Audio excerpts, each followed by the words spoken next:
Soomaaliya dunyada ehel iyo sokeeyo saaxiibo kuma laha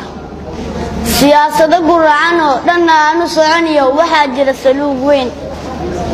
abwaan horaa sifeeyo suugaan facweyn buu ku sargooyay sheekada nin sarbeebay ka qari nin ku siiye kuufaan nin ku sare wax ku sheeg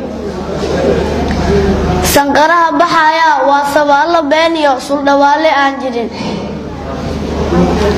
sareedada dhex jiiftiyo sinta ay ku taalba sabab looga dhigayaa sinjiguurin ma ogalin sumad baanu leenahay Soomaali baan nahay waa su'aal shacabka halkaan saaka joognaa maxay sigasho dhaanta hadaynaanu sarkeen Soomaali weyn oran ma dad kale la sugayaa madaxdan sabi u galay haday sabata bixiyaan saamiya dameer dhali Soomaaliya dhamaanteed waa sabab barwaaqo bari hore la saamiyay seefaha qarsooniyo ujeedada sirgaxaniyo way socon lugooyadu saboolnimada baadiyo faqriga silacana sid bay nooga dhigayaan haddii nabadii suus galay qabiilkiina subaacyahay runtii seeta lagu xiray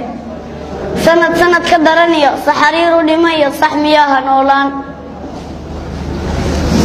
sanad ka daraniyo saxariiru dhimayo saxmiyaha noolaan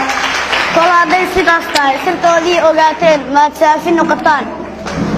oo sanacadaaliyo saaxidiinta nacabka wadankaba ka saartaan hadaynaanu sarakeen Soomaali weyn oran ma dad kale la sugayaa